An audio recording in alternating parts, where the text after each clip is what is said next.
ಅಂದ್ರೆ same trap ಅಲ್ಲೇ ಮಾತಾಡ್ತಿದ್ರಿ. It is not ಏನಾಗಿದೆ ಗೊತ್ತಾ ಮೇಡಮ್, ನಿಮಗೆ 2 ಉದಾಹರಣೆ ಏನ್ ಹೇಟ್ ಸ್ಪೀಚ್ ಅಂದ್ರೆ ಅಂತ ನೀವು ಹೇಳ್ತಾ ಇಲ್ಲ. ದ್ವೇಷದ ಭಾಷಣ, ದ್ವೇಷ ಅಂದ್ರೆ ಯಾರ ಮತೀಯವಾಗಿ ವ್ಯಕ್ತಿಗತವಾಗಿ ಆ ಕಾಯ್ದೆಯಲ್ಲಿ ಕೇವಲ ಧರ್ಮದಷ್ಟೇ ಅಲ್ಲ, ಲಿಂಗ ತಾರತಮ್ಯನೂ ಮಾಡುವಾಗಿಲ್ಲ. ಅಂಗವೈಫಲ್ಯದ ಬಗ್ಗೆನೂ ಈಗ ಒಬ್ರಿಗೆ ಯಾರಿಗೋ ದಿವ್ಯ ದೃಷ್ಟಿ ಇದೆ, ಆತನ ಒಂದು ಇದನ್ನ ನೋಡ್ಕೊಂಡು ಅವನನ್ನ ಕರೆಯುವ ಹಾಗಿಲ್ಲ. ಒಂದು ಜಾತಿಯ ನಿಂದನೆ ಅಂದ್ರೆ ಈಗ ದಿವ್ಯ ಚೇತನಗಳು ಯಾರು ಇರ್ತಾರೆ ಅಂಗವೈಕಲ್ಯ ಹೊಂದಿರೋರ್ನ ಉದಾಹರಣೆಗೆ ಜನರಲ್ಲಿ ಜಾಗೃತಿ ಮೂಡಿಸೋದಕ್ಕೆ ಈ ಪದಗಳನ್ನು ನಾನು ಬಳಸ್ತಾ ಇದ್ದೀನಿ. ಕುಂಟ, ಕುರುಡ, ಕಿವುಡ ಹಂಗನ್ನಂಗಿಲ್ಲ, ಅದು ದ್ವೇಷ ಭಾಷಣ. ಅದು ಭಾಷಣ ಅಲ್ಲ, ವೈಯಕ್ತಿಕ ನಿಂದನೆಗಳು. ಕೇಳಿ ಇನ್ನೊಂದು ಒಂದು ನಿಂದನಾತ್ಮಕ ಪದಗಳು. ಉದಾಹರಣೆ ಮುನಿರತ್ನ ವಿಧಾನ ಪರಿಷತ್ನಲ್ಲಿ ಆಡಿರ್ತಕ್ಕಂಥ ಮಾತು, ಮುನ್ರತ್ನ ಏನೋ ಒಕ್ಕಲಿಗ ಮತ್ತೆ ದಲಿತ ಮಹಿಳೆಯರಿಗೆ ಆಡಿರ್ತಕ್ಕಂಥ ಮಾತು, ಮೊನ್ನೆ CT ರವಿ ಅವರು ಒಂದು ಜಾತಿಯನ್ನ ನಿಂದಿಸುವಂತ ಕೆಲಸಗಳನ್ನ ಮಾಡಿದ್ರು. ಇವೆಲ್ಲವೂ ಅದರಲ್ಲಿ ಒಳಪಟ್ಟಿದೆ. ಯಾವ ಒಬ್ಬ ವ್ಯಕ್ತಿಗತವಾಗಿ ಅಥವಾ ಅವನ ದೈಹಿಕವಾಗಿ ನಿರ್ಧರಿಸೋರು ಯಾರು? ಕೋರ್ಟು, ಕಾನೂನು, ಪೊಲೀಸು. ಮೇಡಮ್ ಇನ್ನೊಂದು ಅನೇಕ ಘಟನೆಗಳು ಕರ್ನಾಟಕದಲ್ಲಿ ನಡೀತಾ ಇದ್ದಾವೆ. ಇವತ್ತು ನಾನು 1-2 ಜಿಲ್ಲೆಗಳ ಉದಾಹರಣೆ ಕೊಡ್ತೀನಿ ಮೇಡಮ್. ಒಂದು ಪಂಚಗಣಿ ಅಂತ ಇದೆ, ಪಂಚಗಣಿ ಅಂತೇಳಿ ಮಹಾರಾಷ್ಟ್ರದಲ್ಲಿ. ಆ ಊರಲ್ಲಿ ಕಮ್ಮಿ ಇಲ್ಲ ಅಂತಂದ್ರೆ 1,000 ಸ್ಕೂಲ್ಗಳಿದ್ದಾವೆ. ಅದೇ ರೀತಿ ಚಿಕ್ಕಮಂಗ್ಳೂರು ಅದೇ ತರ ಪ್ರಕೃತಿ ಇದೆ. ಆದ್ರೆ ಇವತ್ತು ಅಲ್ಲಿ ಯಾವ ಒಂದು ದೊಡ್ಡ ದೊಡ್ಡ ಶಾಲೆಗಳಿಲ್ಲ. ಅಲ್ಲಿ ಕಾಣಿಸಿರೋದು ಅಲ್ಲಿ ಬಾಬಾ ಬುಡನ್ಗಿರಿ ಅಂತ. ಮಾಲೆಗಾಂವ್ ಮತ್ತೆ ಮಂಗಳೂರು ತಗೊಳ್ಳಿ, ಮಾಲೆಗಾವಲ್ಲೂ ಅಷ್ಟೇ. ನಾನು ಹೋಗಿದ್ದೀನಿ, 2 ಬ್ರಿಡ್ಜ್ಗಳ ನಡುವೆ ಆ ಕಡೆ ಮುಸ್ಲಿಮ್ಸು ಈ ಕಡೆ ಹಿಂದೂ. ರಾತ್ರಿ ಹೋದ್ರೆ ಯಾರು ಓಡಾಡಂಗಿಲ್ಲ. ಮಂಗಳೂರಿನ ಕಥೆ ಏನಾಗಿದೆ? ಹಲಾಲು, ಹಿಜಾಬು, ಜಡ್ಕಾ, ಗಡ್ಡ, ಟೋಪಿ, ಬುರ್ಕಾ, ಚರ್ಚ್ ಮೇಲೆ ದಾಳಿ, ಪಬ್ ಮೇಲೆ ದಾಳಿ, ಪರಿಸ್ಥಿತಿ ಎಲ್ಲಿಗೆ ಹೋಗಿ ತಲುಪಿಸಿದ್ದಾರೆ. ಇವೆಲ್ಲ ನಿಲ್ಬೇಕು. ಅಂದ್ರೆ ಆತರ ಮಾತಾಡೋರು ಬಾಯಿ ಮುಚ್ಚಿಸ್ಬೇಕು. ದಕ್ಷಿಣ ಕನ್ನಡ ಕರಾವಳಿ ಭಾಗದಲ್ಲಿ ತಮ್ಗೇನು ಅಸ್ತಿತ್ವ ಇಲ್ಲ, ಮತ್ತೆ ನೀವು ಅಲ್ಲಿ ಅಸ್ತಿತ್ವವನ್ನ ರೂಪಿಸಬೇಕು. ಯಾರು ಯಾರು ಯಾರು ಹಿಂದೂಗಳ ಪರವಾಗಿ ಮಾತಾಡ್ತಾರೆ ಅವ್ರನ್ನೆಲ್ಲ ಜೈಲಿಗೆ ಹಾಕಬೇಕು.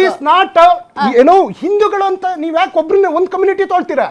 ಒಬ್ಬ ಮೌಲಿ ಮಾತಾಡ್ಲಿ, ಅಥವಾ ಒಬ್ಬ ಪಾದ್ರಿ ಮಾತಾಡ್ಲಿ, ಒಬ್ಬ ಪೂಜಾರಿ ಮಾತಾಡ್ಲಿ, ಅಥವಾ ಇನ್ಯಾರಾದ್ರೂ ಒಬ್ಬ ರಾಜಕಾರಣಿ ಮಾತಾಡ್ಲಿ, ಇನ್ನೊಬ್ಬ ಯಾರೋ ಹುಡುಗನ ಮಾತಾಡ್ಲಿ, ಯಾರು ಏನು ಒಂದು ಸಾಂವಿಧಾನಿಕ ಪದವಲ್ಲದೆ ಧರ್ಮಗಳ ನಡುವೆ ದಂಗಲ್ ಮಾಡುವಂತಹ ಕೆಲಸ, ಅದು ಮುಸ್ಲಿಂ ಆಗ್ಲಿ, ಹಿಂದೂನೇ ಆಗ್ಲಿ, ಕ್ರೈಸ್ತನೇ ಆಗ್ಲಿ. ನಿಮ್ ಮಗು ಅಳ್ತಿದ್ಯಾ? ಹಾಗಾದ್ರೆ ನಿಮ್ ಮಗುವಿಗೆ ಜೀನಿ ಸರಿ ಇಟ್ಕೊಡಿ. ಯಾಕಂದ್ರೆ ಜೀನಿ ಸರಿ ಇಟ್ಟು ನಿಮ್ಮ ಮಗುವಿಗೆ 100% ಸರಿಯಾದ ಆಹಾರ. ನಿಮ್ಮ ಮಗು ನೆಮ್ಮದಿಯಾಗಿ ನಿದ್ದೆ ಮಾಡಬೇಕಾ, ದಷ್ಟಪುಷ್ಟವಾಗಿ ಬೆಳಿಬೇಕಾ? ಹಾಗಾದ್ರೆ ಜೀನಿ ಸರಿ ಇಟ್ಟು ಕೊಡಿ. ಎಲ್ಲಾ ಮೆಡಿಕಲ್ ಶಾಪ್ಗಳು, ದಿನಸಿ ಅಂಗಡಿಗಳು, ಸೂಪರ್ ಮಾರ್ಕೆಟ್ಗಳಲ್ಲಿ ಲಭ್ಯ. ಈಗ ಉದಾಹರಣೆಗೆ ದರ್ಶನ್ ಅವರೇ, ಇತ್ತೀಚೆಗೆ ನಿನ್ನೆ ನಡೆದಂತ ಒಂದು ಘಟನೆ ಶ್ರೀರಂಗಪಟ್ಟಣದಲ್ಲಿ ಜಾಮಿಯಾ ಮಸೀದಿಯ ಬಳಿ ನಡೆದಂತ ಒಂದು ಘಟನೆ. ಸೊ ಜಾಮಿಯಾ ಮಸೀದಿಯ ಬಳಿ ಸಂಕೀರ್ತನ ಯಾತ್ರೆ ಹೋಗುವಂತ ಸಂದರ್ಭದಲ್ಲಿ ಸ್ವಲ್ಪ ತಳ್ಳಾಟ ನೂಕಾಟ ಆಯ್ತು. ನಿನ್ನೆನೂ ಆಯ್ತು. ಸೊ ಆ ಸಂದರ್ಭದಲ್ಲಿ ನಾನೇ ಲೈವ್ಗೆ ಕೂತ್ಕೊಂಡು ಕೆಲ ಬಜರಂಗ ದಳದ ಮುಖಂಡರನ್ನ ನಾನು ಮಾತಾಡಿಸಿದಾಗ ಅವ್ರು ಹೇಳಿದ್ದು, ಅಲ್ಲಿ ನಮ್ಮ ಜಾಮಿಯಾ ಮಸೀದಿ ಏನಿದೆ ಅಲ್ಲಿ ನಮ್ಮ ಶಿವನ ದೇವಸ್ಥಾನ ಇತ್ತು. ಸೊ ಶಿವನ ದೇವಸ್ಥಾನವನ್ನು ಹೊಡೆದು ಟಿಪ್ಪು ಸುಲ್ತಾನು ಅಲ್ಲಿ ಮಸೀದಿಯನ್ನು ಕಟ್ಟಿದ್ದಾನೆ. ಹೀಗಾಗಿ ನಮಗೆ ನಮ್ಮ ಶಿವನ ದೇವಾಲಯ ಬೇಕೇ ಬೇಕು.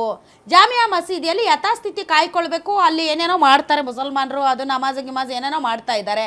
ಹೀಗಾಗಿ ನಮ್ಮ ಧರ್ಮದ ಉಳಿವಿಗಾಗಿ, ನಮ್ಮ ದೇವರಿಗೋಸ್ಕರ ನಾವು ಬೀದಿಗೆ ಇಳಿತೀವಿ, ನಾವು ಮತ್ತೆ ಕಟ್ತೀವಿ ಅಂತ ಅವ್ರು ಹೇಳ್ತಾ ಇದ್ದಾರೆ.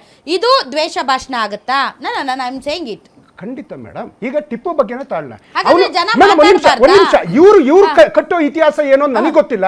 ನನಗೆ ಗೊತ್ತಿರೋ ಇತಿಹಾಸ, ಶ್ರೀರಂಗನಾಥನ ದೇವಸ್ಥಾನದಲ್ಲಿ ಪೂಜೆ ಆದ್ಮೇಲೆ ಟಿಪ್ಪು ಆಸ್ಥಾನಕ್ಕೆ ಹೋಗ್ತಾ ಇದ್ದ, ಶೃಂಗೇರಿ ಅಂತ ಮನಸ್ಥಿತಿ ಇವ್ರು ಹೇಳೋದಾಗೆ ಕೇಳಿ.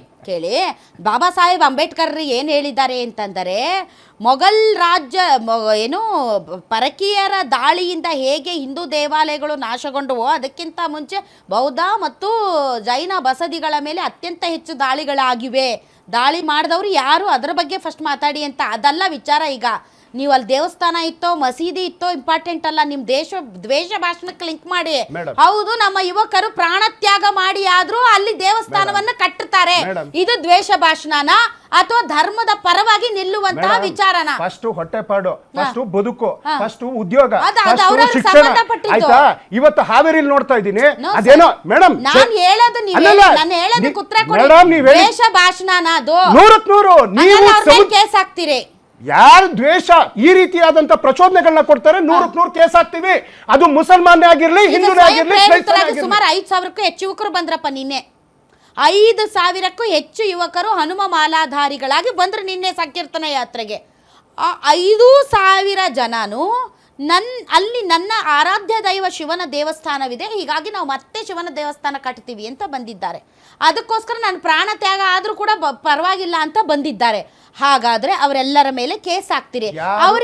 ಅವರಿಗೆ ಮಾತನಾಡುವ ಹಕ್ಕಿಲ್ವಾ? ಹಾಗಾದ್ರೆ ಮಾತನಾಡುವಂತ ಹಕ್ಕಿದೆ ಅಂತ ಹೇಳಿ ಬಾಯಿಗೆ ಬಂದಂಗೆ ನಾನು ಇಲ್ಲಿ ಹೊಡಿತೀನಿ, ಹೊಡೆದಾಕ್ತೀನಿ. ನಾನು ನೋಡಿದ ವಿಡಿಯೋಗಳನ್ನ ಪುಡಿ ಪುಡಿ ಮಾಡ್ತೀನಿ. ಯಾರು ಅಧಿಕಾರ ಕೊಟ್ಟರೋದು? ಹಂಗೇನ್ರಿದ್ರೆ ಕೋರ್ಟ್ ಇದೆ, ಕಚೇರಿ ಇದೆ. ಆಯ್ತು, ನಂಜನಗೂಡಲ್ಲಿ ಆಂಜನೇಯನ ದೇವಸ್ಥಾನ ಯಾರು ಹೊಡೆದಾಕಿದ್ದು? ಮೊನ್ನೆ RSS ಕಚೇರಿ ಅವರು ಪಾರ್ಕಿಂಗ್ ಅಂತೇಳಿ ದೇವನಲ್ಲಿ ಹೊಡೆದಾಕಿರೋ ದೇವಸ್ಥಾನನ. ಇವ್ರದ್ದು ಏನು ಎರಡು ಬಗೆಯ ನೀತಿ ಈ ಬಿಜೆಪಿ ಅವ್ರದ್ದು. ಮೇಡಮ್, ಇದು ಬಿಜೆಪಿ ಅವ್ರನ್ನ ಟಾರ್ಗೆಟ್ ಅಲ್ಲ, ಹಿಂದೂ ಕಾರ್ಯಕರ್ತರನ್ನು ಅಲ್ಲ. ಒಟ್ಟಾರೆ ಕರ್ನಾಟಕದ 7.5 ಕೋಟಿ ಜನ ನಿನ್ನ ನಾಡೇ ನುಡಿ. ನಾವು ಕುವೆಂಪು ನಾಡಿನವರು, ನಾವು ಡಾಕ್ಟರ್ ಶಿವಕುಮಾರ ಸ್ವಾಮೀಜಿ ಅವರು ನಡೆದಾಡಿದಂಥ ನಾಡಿನವರು, ನಾವು ನಾರಾಯಣ ಗುರುಗಳ ನಾಡಿನವರು, ನಾವು ಬಾಬಾ ಸಾಹೇಬ್ ಅಂಬೇಡ್ಕರ್ ಅವರ ನಾಡಿನವರು. ನಮ್ಮ ನಡೆ ನುಡಿ ಬಸವಣ್ಣ ಹೇಳಿದಾರಲ್ಲ, ಆ ರೀತಿ ಆಚಾರ ಇರಬೇಕು, ವಿಚಾರ ಇರಬೇಕು, ನಡೆಯಲ್ಲಿ ಶುದ್ಧತೆ ಇರಬೇಕು. ಡಿಸೈಡ್ ಮಾಡಿ ಯಾರ್ದು ದ್ವೇಷ ಭಾಷಣ ಅಂತ ಡಿಸೈಡ್ ಮಾಡಿ ಅವ್ರ ಮೇಲೆ ಕೇಸ್ ಎಲ್ಲಾರನ್ನೂ ಒಳಗೆ ಹಾಕ್ತೀರಿ, ಯಾರೇ ಮಾಡಿ ಎಲ್ಲಾರ ಬಾಯಿ ಮುಚ್ಚಿಸ್ತೀರಿ. ಆಯ್ತು ಮೇಡಮ್, ಅವ್ರೇನೋ ಹೇಳ್ತಾ ಇದ್ರು, ಇದ್ರೀಶ್ ಅಂತ ಹೇಳ್ಬಿಟ್ಟು ಒಬ್ಬ 700ರಲ್ಲಿ ಮರ್ಡರ್ ಆಯ್ತಲ್ಲ, ಅವನಿಗೇನು ಸನ್ಮಾನ ಮಾಡಿ ಮುತ್ತು ಕೊಟ್ಬಿಟ್ಟು ಆ ಕೊಲೆಗಾರನ್ನ ಹಾರ ಹಾಕಿ ತುರಾಯಿ ಕೊಟ್ಟು ಎಲ್ಲರೂ ಕೂರಿಸ್ಬೇಕಿತ್ತ? ರೌಡಿ ಶೀಟ್ರು ತೆಗಿಬೇಕು, ಒಳಗಡೆ ಹಾಕುವಂತ ಕೆಲಸನೂ ಮಾಡ್ಬೇಕು. ಅವರ ಸಮರ್ಥನೆಗೆ ಹೆಂಗ್ ಹೋಗ್ತಾರೆ ಇವರು? ಇನ್ನೊಬ್ಬ ಅತಿಥಿ ಕೂಡ ನಮ್ಮೊಂದಿಗೆ ಜಾಯಿನ್ ಆಗ್ತಾರೆ, ಭರತ್ ಶೆಟ್ಟಿ ಅವರು.